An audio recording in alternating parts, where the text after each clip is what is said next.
Começamos aí de novo, aí, a terceira tentativa. E vou tentar agora, Fábio. Vamos ver. Isso. Só você aceitar aí agora. Você vai receber um convite, só confirmar o convite.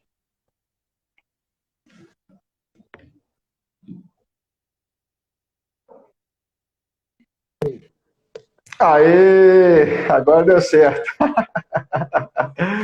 Só que, agora, o professor, Diga lá. o seu celular provavelmente está virado. Ele está Tá. na. Quer que desvira? Aê! Isso aí. Show de bola. Só falar aqui, gente, olha só. É até bom que a gente vai aprendendo. O professor estava tentando acessar pelo notebook. E pelo que parece, eu também não sabia, só se faz live pelo celular, né? Só pelo aplicativo do celular. Mas agora deu certo, então o pessoal entrando aí de novo, né? A terceira tentativa a gente conseguiu. Professor Fábio, tá me ouvindo bem? Tô bem, então tá chegando bem aqui o som agora. Agora tá. Tranquilo. Professor, já fiz uma apresentação aqui do senhor. Diz que o senhor conhece muito bem a nossa cidade, né? Participou aqui de vários projetos, pesquisas de extensão. E a gente já pode começar batendo o nosso bate-papo aqui, iniciando com um dos casos mais emblemáticos que a gente teve aqui em Ubá, que foi a questão da Fazenda Pedra Redonda. Era um patrimônio histórico e eu sei que o professor atuou aqui junto a essa situação. Eu vou passar a palavra ao professor, e aí o professor pode também, se quiser se apresentar aí também, e falar um pouco, para a gente iniciar nosso bate-papo, do caso da Fazenda da Pedra Redonda. Tá bom. Bom, primeiro eu quero dizer, eu não sei como que você me apresentou, mas eu só quero primeiro dar boa noite pro pessoal, né? E tem Uhum. muita live acontecendo no paralelo. Tinha até preparado a música, mas agora eu perdi aqui a música do Stay Alive, do Bee Gees.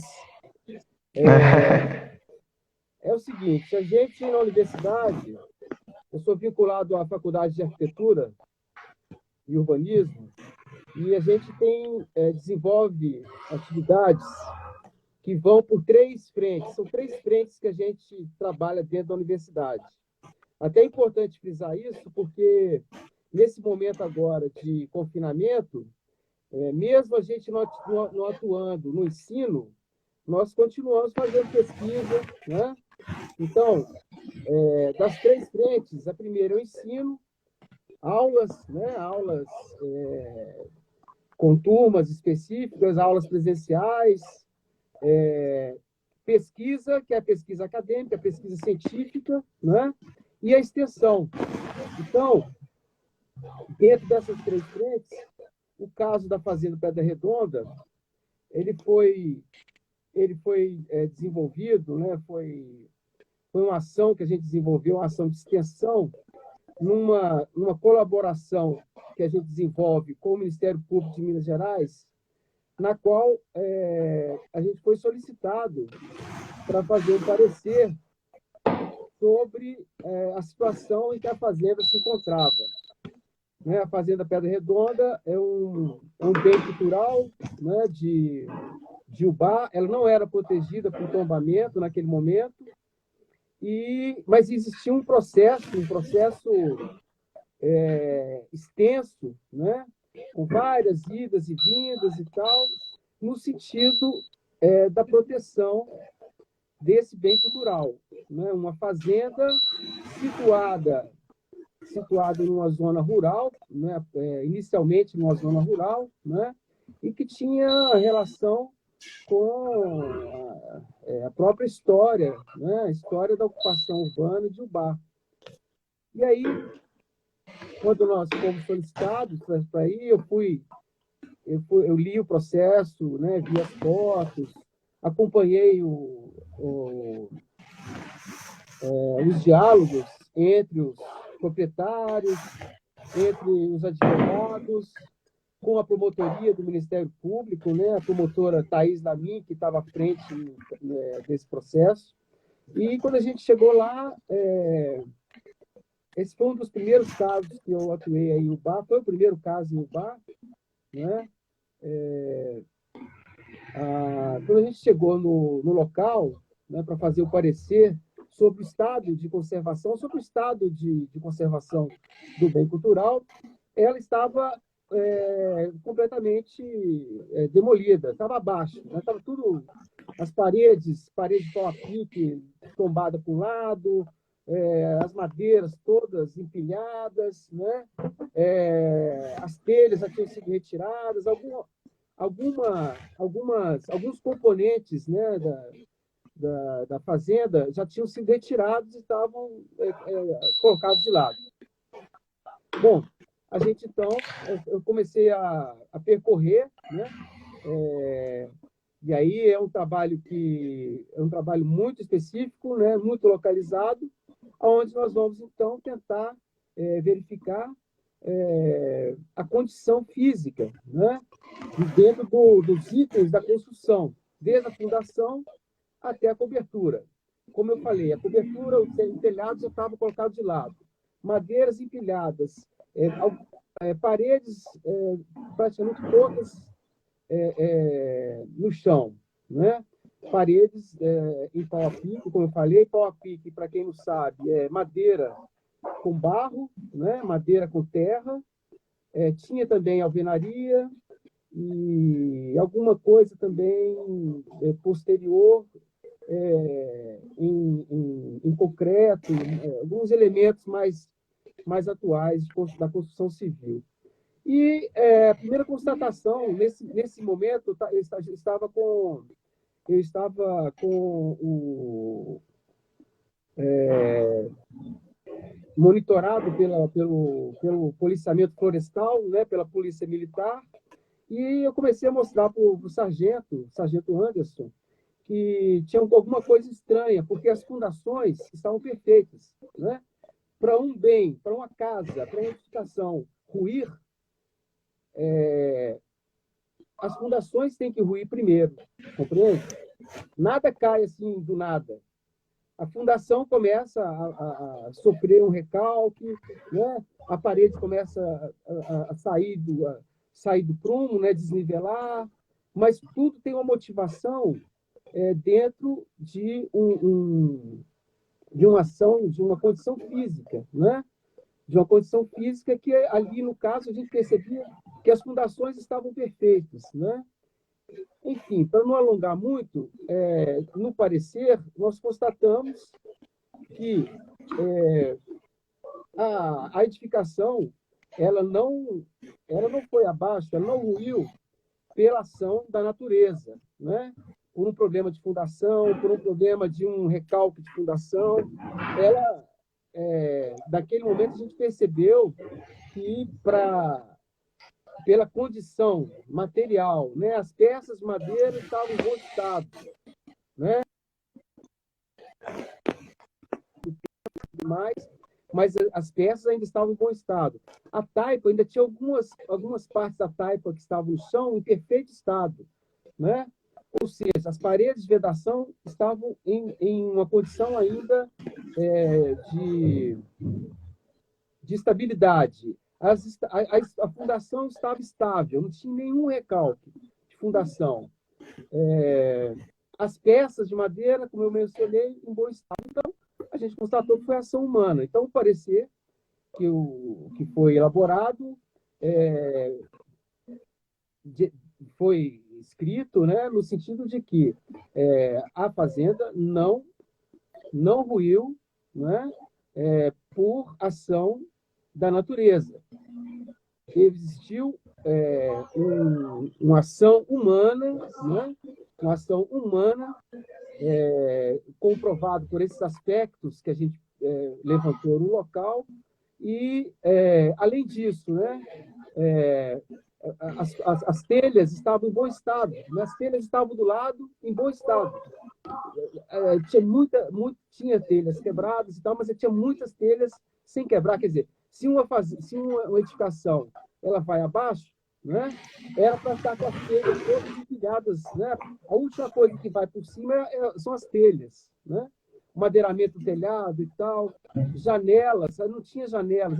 Aí o sargento levantou a possibilidade de que alguém na cidade, acho que eu já ouvi um boato, que o material, né, que os componentes da fazenda estavam sendo vendidos, né?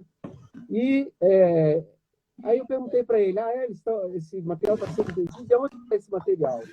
Aí ele falou, ó, pelo boato que o pessoal falou, está em tal lugar. E a gente foi lá. Quando a gente chegou lá, estavam lá as esquadrias, as janelas, as portas, todas organizadas, né? Como se fosse num estande para venda, né? Ou seja, Então, na verdade... Janelas sem vidros quebrados, compreende? As janelas sem os vidros quebrados, então, elas estavam lá acondicionadas em um local em perfeito estado, não em perfeito estado, né? Com problemas de ação do tempo, com problemas de ação de insetos, etc., mas ainda em uma condição que era possível de ser utilizada. Compreende? Entendi. Então, você está travando um pouco, professor? Está me ouvindo? Está me ouvindo bem? Então, assim, o parecer final que foi constatado é que a fazenda ela ruiu por questões naturais, e sim por questões humanas. Foi de forma proposital que que levaram a fazenda a acabar se ruindo. Exatamente. Então, o processo, né, o processo que foi instaurado pelo Ministério Público, que eu acompanhei nesse primeiro momento e depois, né, foi no sentido de que a fazenda ruiu não por ação da natureza, por ação humana. E aí foi um procedimento que teve continuidade dentro do Ministério Público, né? E eu emiti um outro parecer sobre uma proposta que foi feita de reconstrução, né? Teve uma proposta de reconstrução da fazenda e foi elaborado um projeto, mas nesses casos é muito complicado, muito difícil, porque você imagina, a fazenda foi toda abaixo, né? No parecer, eu coloquei o seguinte, que do jeito que estava ali, com a fundação e com as referências documentais que existiam, e com esses materiais ainda que poderiam ser aproveitados, a fazenda poderia ser reconstruída. Entretanto, a proposta dos proprietários foi de reconstruir sem usar os materiais originais, né? Então, isso aí gerou um novo parecer de que essa ação, né, sob o ponto de vista das teorias do restauro, sob o ponto de vista da questão da conservação, que isso não era adequado. Compreende? E aí, Entendi. aí, a partir desse momento, eu não acompanhei mais o processo, né? Mas eu elaborei, então, um parecer no início que constatava a ação humana na demolição, né? Na verdade, foi uma ação de demolição e não uma ação natural, né? Por ação da natureza, por intempéries, etc., né? E eu o parecer contrário à reconstrução, como os proprietários estavam né, tendendo a fazer com a proposta de projeto que eles fizeram, que eu não lembro o nome da arquiteta, era um projeto feito por uma arquiteta, mas era como se você construísse a fazenda de novo, com os materiais novos, tudo feito como se fosse uma construção nova, e não uma reconstrução dentro do que preconiza a teoria do restauro. Compreende? Entendi. Professor, além dessa atuação... Só um parênteses sobre isso, porque dentro dessas ações do arquiteto, dentro das ações, que tem uma parte que você vai perguntar isso aqui, só para adiantar um pouco, dentro das atribuições profissionais, né, da arquitetura e do urbanismo também, a gente tem esse lado, essa frente do patrimônio cultural, né? Então, a gente foi acionado pelo Ministério Público para emitir esse parecer dentro dessa temática ligada à conservação e ao restauro do patrimônio, que pode envolver um edifício isolado dentro da cidade, né? Pode envolver um conjunto de edifícios, pode envolver uma cidade como um todo, né? Pode envolver também uma região, né? Várias cidades que têm uma relação com a memória da ocupação daquele lugar, né? Então, essa é uma frente em que atuam não só arquitetos e urbanistas, atuam, né? Você é um advogado, né? O direito, né? Atuam também outras frentes de trabalho. E é uma frente, então, multidisciplinar, que a gente pode dizer, de atuação. Entendi. Professor, só para fazer também aqui, né, antes de continuar a conversa, eu sou um eterno defensor e apaixonado pelas instituições de ensino pública. E eu digo isso porque poucas pessoas sabem que em Ubá há um Instituto Federal, já foi aprovado, porém não foi dado continuidade, né, depois do golpe de 2016 para cá, não foi dado continuidade. Então não teve contratação de professores, não teve concurso para servidores, não teve, né, um local adequado, uma estrutura física, e eu sempre vou defender a importância que é uma instituição de ensino, não só para os alunos, mas para toda a cidade, para toda a comunidade. Então, assim, o professor explicou muito bem, né, como que funcionam os pilares de uma instituição federal de ensino, e um dos meus maiores sonhos é que o UBA consiga um dia ter uma instituição como essa.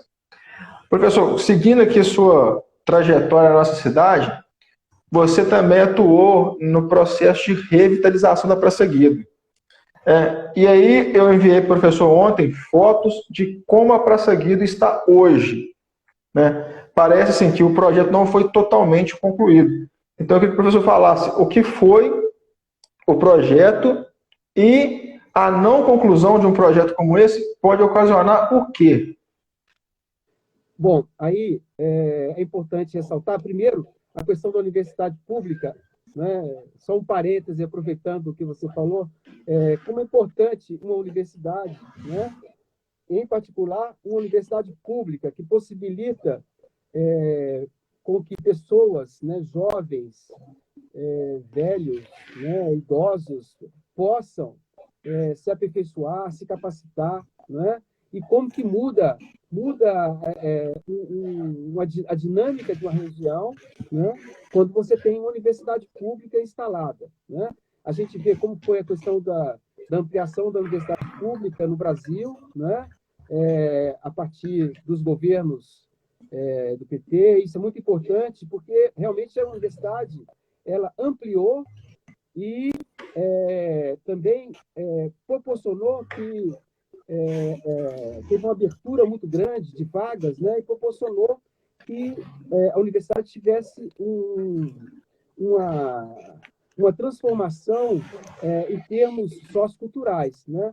A gente teve muitas mudanças, né, que foram instituídas e que beneficiaram muito a região nesse sentido, né? A universidade que tem frentes de atuação em vários sentidos, em várias áreas, né, e que realmente transforma uma região.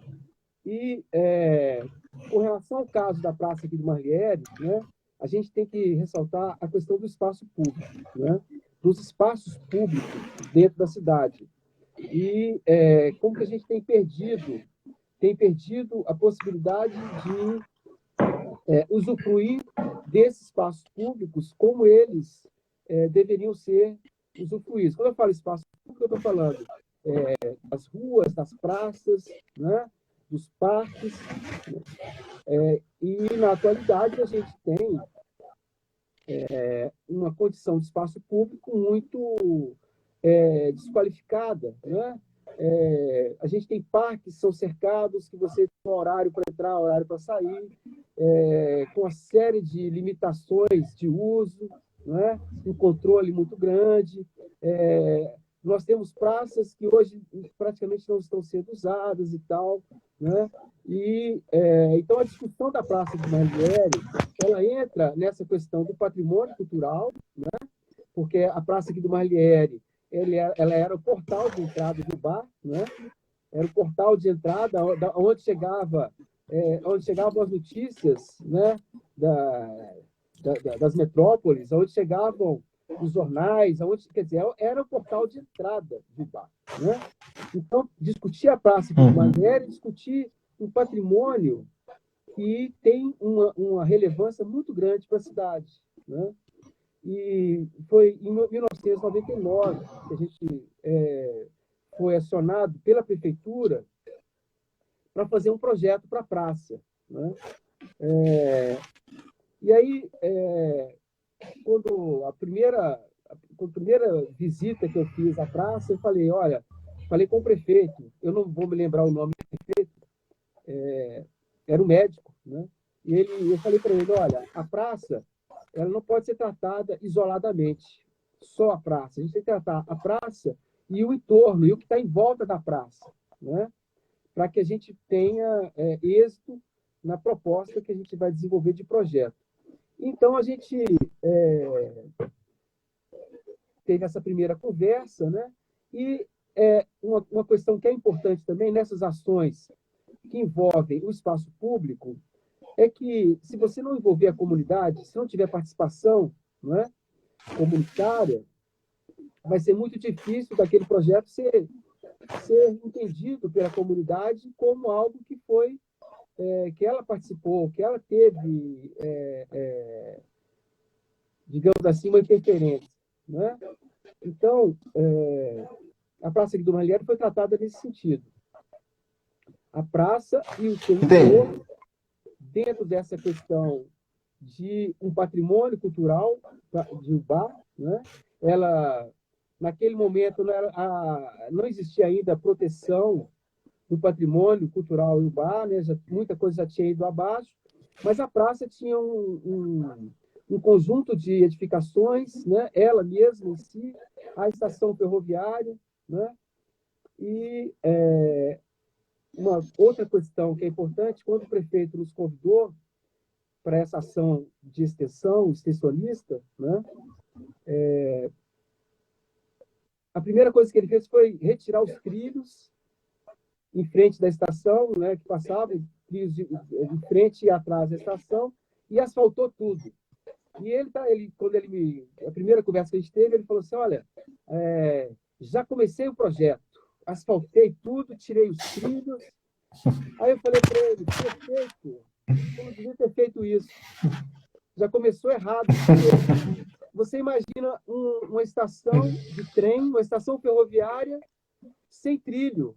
O que ela vira? Ela vira um prédio qualquer outro. O que diferencia o prédio de uma estação ferroviária? Exatamente ela ter a linha do trem, né? Então, a linha do trem tem um vagão ali, tem uma locomotiva, né? Até que essa coisa mudou um pouco, essa concepção de você desenvolver projetos em cima de estações ferroviárias, né? Em locais onde você tem uma estação ferroviária. Então, o projeto que a gente desenvolveu foi um estudo amplo que envolveu a definição de uma área de diretrizes especiais com um perímetro que envolvia todas as edificações de interesse cultural que estavam ali presentes, né? Esse projeto foi desenvolvido em 99, 2000, envolveu a prefeitura, né? Envolveu, de certo modo, a comunidade também. Essa coisa de participação ainda não era uma coisa ainda muito compreendida. Se a gente pensar que o Estatuto da Cidade veio bem depois, né? veio depois disso, e o Estatuto da Cidade coloca, a Lei 10.257 coloca a obrigação de ter participação nas políticas públicas, né? Então, nada que a prefeitura faz, nada que o poder público faz sem participação não pode ser implementado, porque vai ser questionado e o prefeito pode sofrer até um processo por conta disso. Mas, naquele momento, isso não existia ainda o decreto-lei, a Lei 10.257, né? Entendi. Aí eu vou aproveitar, então. A gente desenvolveu o projeto, a proposta era interferir o menos possível no que estava ali ainda como reminiscência histórica, né? A estação, a gente propunha um uso diferenciado para ela, tinha algumas atividades, os galpões que tinham lá atrás, que hoje acho que tem a PM lá, não sei, a gente propunha que fosse galpões de oficinas que você podia dar oficinas para jovens, para idosos, enfim, oficinas para a comunidade, né? Oficinas comunitárias. Uhum. O prédio da estação, uma parte dele era a proposta de um restaurante e também de uma galeria de arte, enfim, e tinha um banheiro público. O banheiro, para não interferir na ambiência da praça, a gente colocou ele subterrâneo, né? E, enfim, o projeto foi concluído, envolveu também a faculdade, naquele momento era departamento de arquitetura, dentro da faculdade de engenharia, envolveu os estudantes, né? E aí nós apresentamos a proposta final, mas aí depois, né, não teve continuidade. O nosso projeto não foi executado. Eu sei que depois foram feitas outras propostas, a gente não foi consultado. Depois também foi elaborada a Lei de Proteção do Patrimônio Cultural, né? E, enfim, mas foi uma experiência muito importante, inclusive, eu tinha acabado de chegar aqui na universidade, eu cheguei aqui em 99, e foi o primeiro projeto, né, de uma escala maior que eu desenvolvi com um projeto de extensão, né, dentro da universidade. Foi o primeiro projeto de extensão dentro do departamento também, nessa escala, né, nesse nível do urbano, né, que envolveu a praça, a estação e todo um conjunto de edificações em um perímetro que a gente definiu de proteção, né? Entendi. Infelizmente, eu até cheguei a mandar a foto para o professor, como que a praça hoje está, né? Tinha tudo para ser, igual que as pessoas disseram, ter uma galeria de arte, tudo para ser algo bem bonito e salvaguardando a memória, né, do povo de Ubá, mas enfim, não foi levado com a seriedade que devia. Vou aproveitar aqui, professor, o senhor falar rapidamente para a gente qual que é a importância de você manter esses prédios históricos, né? Como a participação da comunidade nisso também, qual que é a relevância disso para a cultura local? Então, a participação da comunidade é o que eu mencionei. Se você não envolve a comunidade, se você não colocar a comunidade como autora, não é? Porque não adianta ter um profissional, né, habilitado, com atribuições profissionais. Hoje tem o Conselho de Arquitetura e Urbanismo, antes era o Conselho Regional de Engenharia, Arquitetura e Agronomia, né? Antes você tinha, então, assim, um outro conselho, mas não adianta você ter um profissional que vai impor um projeto no qual a comunidade não se vê ali presente, ela não vai considerar aquele projeto, sabe? Então, a participação ela entra nesse sentido também, no sentido de autoria, no sentido das pessoas se sentirem presentes naquele lugar, né? Um projeto como esse da praça, aqui, do Marliere, como eu falei, ele tem que ser tratado numa política, e aí é que está, a prefeitura, né, o poder público que administra a cidade, né, ele tem que pensar a cidade a partir de políticas públicas, né, discutir por exemplo, políticas públicas para os espaços públicos, políticas públicas para os espaços públicos que tenham uma relação com a história da cidade, né? Então, a questão de proteger Você falou em prédios históricos. A gente fala hoje, o termo é melhor, edificações de interesse cultural. Porque, na verdade, é tudo histórico, né? Tanto que a gente faz na atualidade, tanto que é construído hoje, como que é construído, como que foi construído no passado, é histórico, né? Mas o que a gente coloca aqui é o interesse cultural por tempos diferenciados, né? Tempos diferenciados em que a cidade se construiu. Então, a gente tem um UBA lá do início, né? Dos 160 e poucos anos, né? 170 e poucos anos que a cidade tem. Quantos anos tem o UBA mesmo? 154. Pois é. Dentro desses 154 anos, a gente tem uma primeira geração de cidade, né? A UBA lá do início, e outras UBAs foram construídas, né?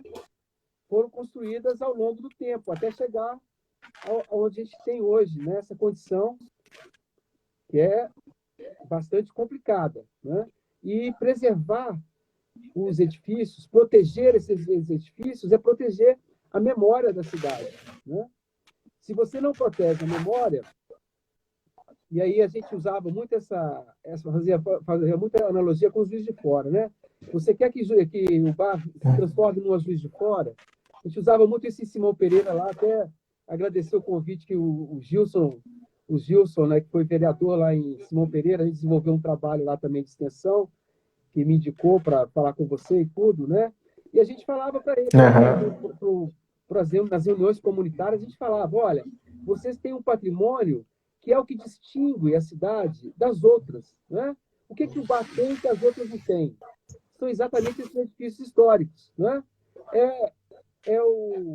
A sede da prefeitura, né? Que tem ali o piano do... Como é que chama ali o compositor? É o... Ari Barroso. Ari Barroso, né? Você tem aquela praça que ainda tem uma reminiscência histórica, né? Você tem a própria estação ferroviária, quer dizer, então você tem esses edifícios que são espécie de, usando a palavra mais atual, são links, né? São links com a história, né? E se você perde isso, você perde a própria condição que diferencia a cidade das outras, né? Então a gente vê muitos projetos, né? Até no projeto da Praça do Ranieri mesmo, que o projeto foi feito assim, passando o trator sobre tudo que tinha antes, né? Então, as propostas para a cidade têm que ser discutidas em termos de políticas públicas, né? Amplas, não só para o centro, mas centro, periferia, né? Áreas rurais, enfim. Se você discutir isso com política pública, você vai conseguir mobilizar a comunidade para poder preservar essa condição diferenciada, né? O calçadão ali que você tem, aqueles edifícios alinhados, né? Que são diferentes das novas edificações que estão sendo construídas. Então, eu acho que assim, preservar os edifícios é preservar a história, é preservar o link com essas UBAs diferentes que foram construídas aí nesses 154 anos, né? E que é o que vai fazer... Professor, só fazer uma correção aqui. É mais que 154. Uma correção minha mesmo.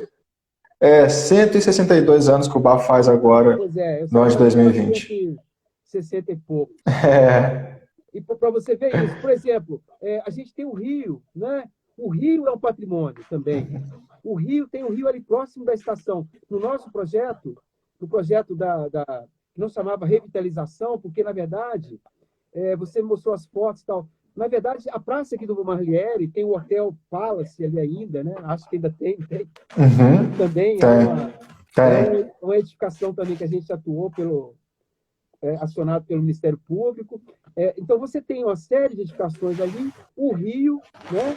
E que são, digamos assim, são os componentes da memória, que são os componentes que vão atrair as pessoas para visitar o bar, né? Porque o turismo, né? Essas nossas cidades, o bar, Juiz de Fora, elas estão inseridas no caminho de penetração, quando os portugueses, né, vieram e exploraram tudo que tinha de recursos minerais. Então, essa relação com a história ela pode contribuir para trazer recursos para a cidade, né? Então, você trabalhar políticas públicas que protejam o patrimônio, que envolvam a comunidade em processo participativo, isso só vai trazer benefícios para a cidade. Excelente, professor. E isso me chama a atenção, como o professor disse aqui, porque algumas cidades, né, a gente vê isso Juiz de Fora, Rio, há aquela situação assim, do novo centro. Então parece que por algum momento o centro comercial ou o centro da cidade ele vai se deslocando para outra região. E aquele centro ali, que geralmente se denomina antigo centro, fica abandonado. E aí fica um ambiente feio, um ambiente marginalizado. Quer dizer, primeiro, o porquê que isso acontece e como evitar que isso aconteça. É claro que eu posso até compreender, se eu estiver errado, o professor me corrija, que a expansão das cidades pode deslocar para uma área que tem um pouco mais de infraestrutura. Mas o porquê que se cria a cultura de abandonar aquele que se denomina antigo centro? Em Ubá começa esse movimento. O centro comercial começa a se deslocar para uma região da cidade. E a tendência, né, é que acaba que esse antigo centro fique abandonado e até marginalizado. Então, como que isso acontece e como a gente pode fazer para evitar isso? Bom, então, isso é um processo, né? A cidade é um processo. As cidades, né, envolvem um processo na história, ou seja, um processo ao longo do tempo, né? E novos centros, né? O centro inicial, o centro original da cidade, ele vai ser expandido naturalmente, né? Novos centros vão surgir, né? Hoje tem uma tendência, né, de desenvolvimento, de expansão para algumas direções, né? Isso é natural. É o que eu falei, tudo depende de políticas públicas, né? Então, você não pode tratar, a cidade não pode ser tratada como se fosse um quebra-cabeça, sabe? Uma pecinha aqui, outra pecinha colar. Você tem que tratar a cidade de uma maneira em que essas políticas públicas interfiram, né? Interfiram na dinâmica como um todo, né? E recuperando sobre a praça. A praça ainda é viva, por isso que eu não chamei de revitalização, né? Por mais que ela esteja desqualificada, né? O espaço público ali que já foi palco de projetos, né? De modificações e tudo, por mais que ela esteja numa situação, digamos assim, num processo de obsolescência, né? Um centro que já foi portal de entrada da cidade e que, de repente, vai perdendo a sua importância. Como que trata isso? Tem que tratar com políticas públicas, né? Atividades culturais, né? Esses edifícios, não adianta proteger o edifício. O pessoal adora falar assim, vamos tombar, né? Essa palavra tombar, que vem do tombamento, que vem lá da Torre do Tombo, se a gente buscar em Portugal, é uma palavra que foi usada no período autoritário, né? O decreto-lei que foi usado para poder definir o que era patrimônio no Brasil, ele vem de um período em que tudo era feito de maneira como se fosse intervenção, né? Então, essas áreas têm que ser tratadas sem intervenção. Intervenção é coisa de ditadura, coisa de período autoritário, né? Que a gente está até um pouco assim, num momento complicado para falar sobre isso, né? Mas, de qualquer maneira, a gente ainda está ainda numa democracia, né? Numa democracia aí um pouco, depois do golpe que você mencionou, ainda em processo de ebulição, né? Mas ainda é democracia. Então, essas áreas, esses espaços públicos, eles têm que ser tratados, como eu falei, de maneira multidisciplinar, não adianta eu, arquiteto, eu, urbanista, ou você, advogado, ou o engenheiro, ou quem quer que seja, com uma atribuição profissional, ou mesmo um empreendedor qualquer, né, fazer alguma coisa que não seja feita de maneira comunitária, né? Acho que assim, esse senso de comunidade, né, que as cidades perderam também. essa questão do espaço público desqualificado e o senso de comunidade, porque a cidade é um lugar onde as pessoas, em conjunto, né, elaboram um contrato social para viver ali em conjunto. Não é? Então, essas áreas que estão em estado de obsolescência, elas têm que ser motivo de projetos especiais que vão exatamente promover atividades culturais, promover eventos, enfim, promover atividades que possam reverter esse estado de obsolescência, esse processo que ocorre. Então, não adianta, por exemplo, você falar, agora o Bar tem um novo centro, aí tudo é feito para aquele novo centro. E deixa de lado o centro que remete à primeira bar, né? Ao bar lá de trás. Né? Então, assim, se você pensar numa administração pública, né? E essa administração pública existe, e isso também é importante falar, a gente tem um problema de administrações públicas que se sucederam e que não deram continuidade às ações feitas anteriormente. Então, os problemas que o Bar tem hoje não são problemas dessa administração.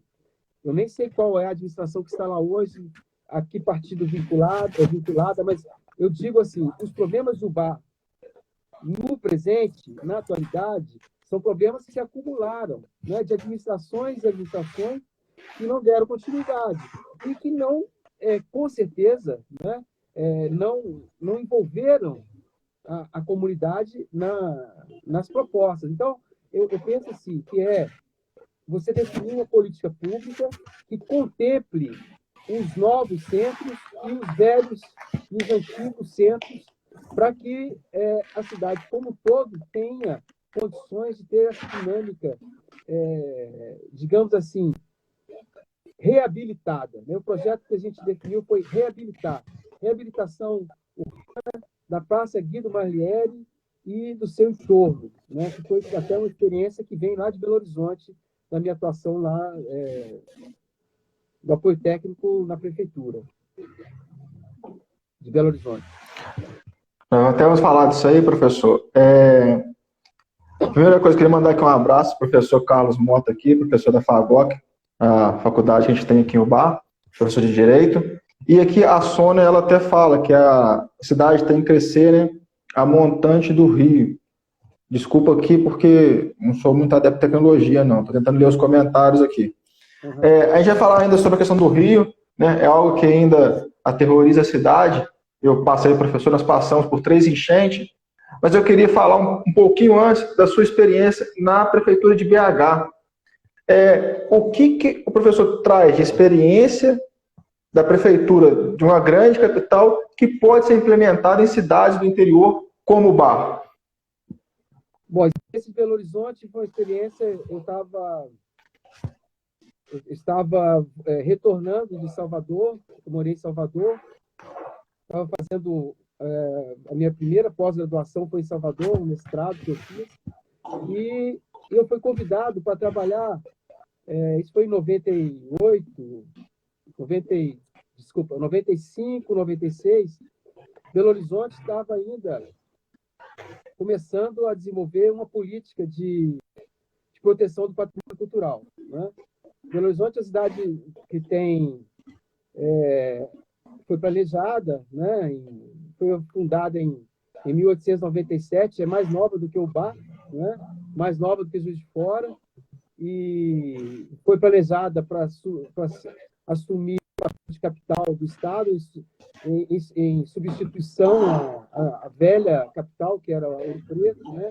Então, Belo Horizonte foi feita dentro de uma política urbana de planejamento, né? Desde o início, a mais moderna, a avenida mais longa, o maior parque da América Latina, né? O mercado com material importado da Bélgica. Então, é uma cidade moderna. E essa cidade foi construída em cima dela mesma várias vezes. Né? E quando chega nos anos 90, Belo Horizonte ia fazer 100 anos. Né? Ela foi fundada em 1897, 12 de dezembro de 1897, e ela faria 100 anos em 1997. Ela fez, né? Então, a gente tinha um departamento de Memória e Patrimônio Cultural, que eu fui convidado para trabalhar, coordenado pela Lídia Avelar, uma socióloga. Então, a experiência que eu trago é, em Belo Horizonte, primeiro, a cidade não pode ser olhada, não pode ser cuidada apenas a partir de um olhar, né? Então, eu comecei a aprender a trabalhar com olhares diferenciados, né? Eu era ainda um jovem arquiteto, naquele momento, um jovem urbanista, né?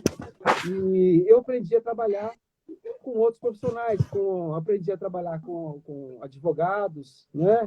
Com historiadores, com sociólogos, sociólogas, e também numa questão, né, nessa questão que Belo Horizonte, a gente não achava que Belo Horizonte era histórico.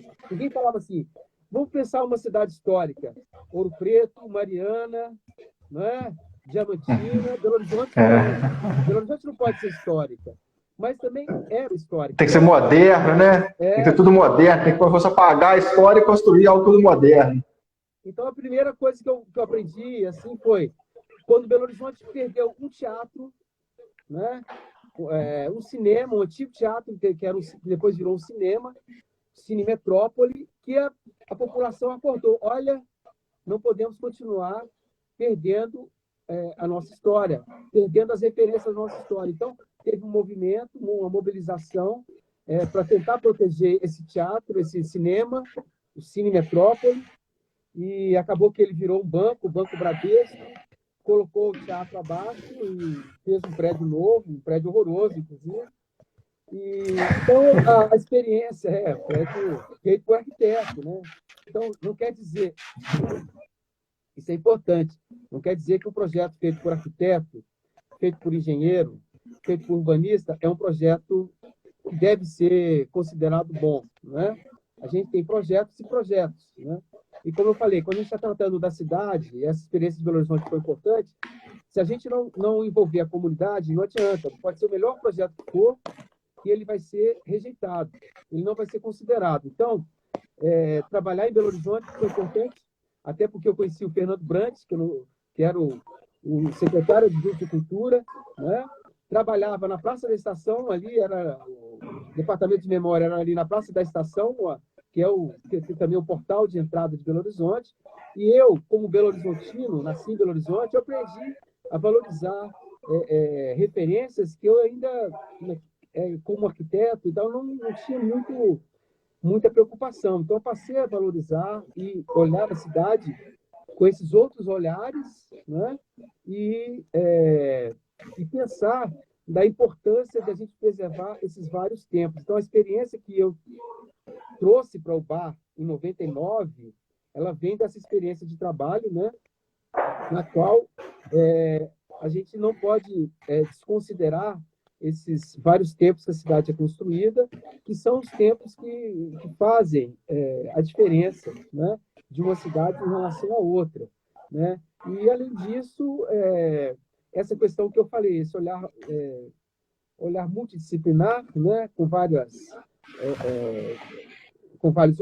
olhares, e essa preocupação, que eu acho que deve ser uma preocupação, além de obrigação, né, de você incluir a comunidade em um processo participativo para discutir. A gente tem os conselhos, né?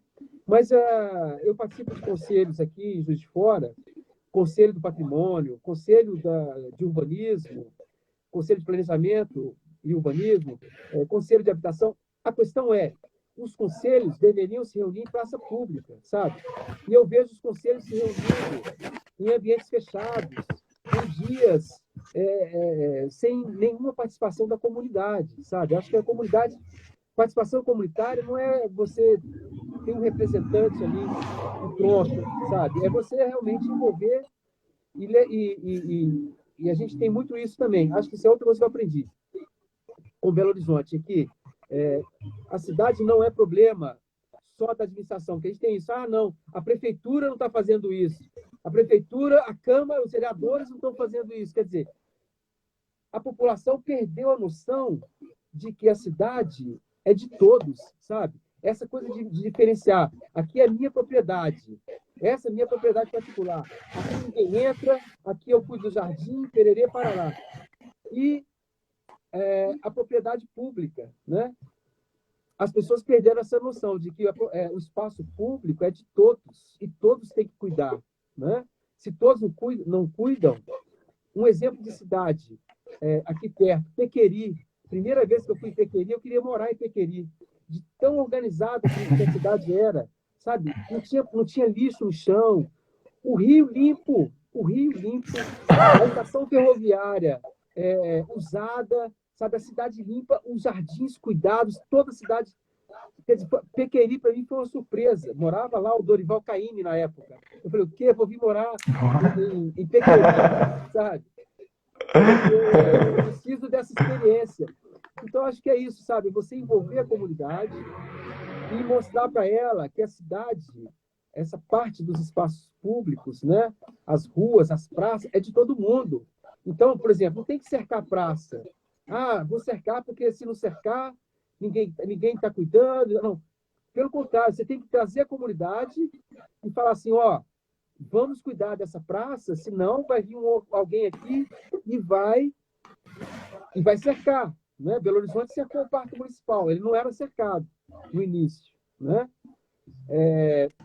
Os rios, outra experiência que eu tenho de Belo Horizonte, eu trabalhava em frente ao Ribeirão Arrudas, o ribeirão mais importante, que corta a cidade de oeste para leste, né? Vai desaguar lá no Rio das Velhas, em Sabará. E hoje, se você for ao centro de Belo Horizonte, na Praça da Estação, que eu mencionei, você não vê mais o rio. A gente perdeu o rio. Então, eu uso isso muito nas minhas aulas, né? Porque eu quero fazer um parênteses também nesse sentido, que eu falei, a gente tem ensino, pesquisa e extensão. E essas atividades de extensão e as atividades de pesquisa, elas revigoram as nossas aulas, elas revigoram as nossas ações diretas com os estudantes, né? E no caso da extensão, quando a gente leva os estudantes para levantar os problemas locais, né? A gente está levando a universidade para a cidade. Então, quando a gente foi fazer os estudos aí na praça, né? Era a Universidade Federal de Juiz de Fora em Ubá, né? Temporariamente ali. Então, acho que isso também é uma coisa importante de ser dito. E quando a gente volta, né? Então é um via de mão dupla. Eu levo e eu trago. Trago para a sala de aula, trago para as discussões no meu grupo de pesquisa, trago para as discussões com os colegas, né? Então, eu acho que isso é outra coisa que a gente aprende. E eu faço muito, em sala de aula, faço muito esse exercício. Olha, vocês têm um rio aqui, o Paraibuna, cuidem dele. Eu tentei cuidar do meu, e hoje eu não vejo mais o meu rio. Meu rio virou uma avenida, virou uma via verde, né? A linha verde, que foi feita, né, e tal, e privilegiando o automóvel. Até publiquei umas fotos hoje, né, de algumas cidades, e essa é outra questão, a questão do veículo individual, né, como que a gente tem um problema com relação a isso também. Mas o patrimônio público, né, deve ser cuidado, né, os bens públicos, os bens culturais, especialmente esses, tem que ser cuidado nessa perspectiva. Quando a gente protege uma estação ferroviária, essa estação ferroviária passa a ser propriedade de todos, sabe? Não é a propriedade da rede ferroviária. Quando a gente protege o Hotel Palace por uma questão cultural, os proprietários não perdem a propriedade, mas o patrimônio passa a ser um patrimônio público, né? E por isso ele deve ser protegido. Compreende? O rio é isso também. Vamos aproveitar aqui, professor, já que nessa questão a gente está falando, da questão do rio, e vamos falar o seguinte, a gente sabe que a maioria das cidades cresceram de forma desordenadas, né? Houve um grande êxodo rural, e as cidades não estavam preparadas ou não quiseram se preparar para isso naquele momento. E aí, qual o impacto na natureza que a gente sofre hoje por esse crescimento desordenado? Bom, essa é outra frente, a frente ambiental. Na verdade, assim, quando a gente pensa em cidade, a gente tem várias frentes, né? Tem a frente da educação, que é essa que eu falei, da importância da universidade. Eu sempre ressalto isso, eu sempre estudei escola pública, né? Então, eu estudei na escola pública desde eu tinha 6 anos de idade. Então, essas frentes da cidade, que a gente trabalha, né? Nesse sentido que eu falei, no sentido de envolver a comunidade, são várias frentes. Uma delas é essa frente ambiental, né? Realmente, se a gente buscar na origem, né, eu falei do Rio Arrudas. O Rio Arrudas foi feito como uma obra de arte, né? Foi feito por engenheiros, né, que se preocupavam em transformar os bens naturais em obras de arte, né? Então, o Rio deveria mostrar os avanços da engenharia. Isso lá no final do século XIX, né? Então, ele foi trabalhado como obra de arte. O parque municipal, o parque deveria ser o contrário. O parque já era voltar à natureza, mas uma natureza inventada, reinventada, né? Se você pega, por exemplo, o centro aqui de Juiz de Fora, o Parque Alfred, né? A gente tem estruturas de bambu que não são de bambu, estruturas que parecem de madeira, mas que são de madeira. Quer dizer, é a engenharia voltando para a natureza, reinventando a natureza, né? Criando fontes, né? Você tem ali uma fonte, você tem um curso d'água, quer dizer, então as cidades no início tinham essa preocupação, de um lado mostrar o avanço, a inovação tecnológica, né? E de outro lado também não perder essa relação com a natureza. Bom, essa questão da expansão, das expansões da cidade, né? Elas realmente se tornaram um problema desde o início, né? Em Belo Horizonte, ainda assim, com pouco, na primeira década, né, os problemas já eram relacionados a expansões que estavam fugindo à organização inicial do plano, né, da planta geral feita pelos engenheiros. Então, o que a gente, nesse processo todo, né, nesses 100 e poucos anos, né, que a gente tem em Belo Horizonte, no caso, e no caso Juiz de Fora, a gente vê que todas as possibilidades de expansão com construções foram exploradas, né? Você percebe aqui em Juiz de Fora, onde não tem construção, né? É o Morro do Cristo, porque também ali, né? Daqui a pouco eles vão desenvolver tecnologias para construir. Já tem construção lá no topo do morro, onde não deveria ter construção, tem, ou seja, na verdade, o solo, né, dentro desse processo de uma mercadoria, né, o solo virou mercadoria. Então, as expansões urbanas, elas são feitas muito dentro disso, né, sem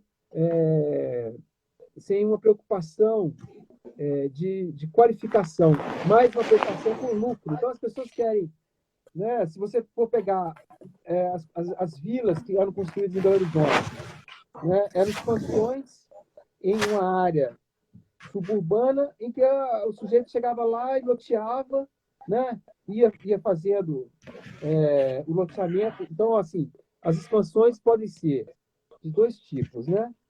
Ou através do loteamento, né? Então, os parcelamentos podem ser através de loteamentos ou remembramento, né? Loteamento é quando abre rua nova. Então, se você perceber, muitos loteamentos foram construídos e expandiram esse centro inicial, original da cidade, né? E,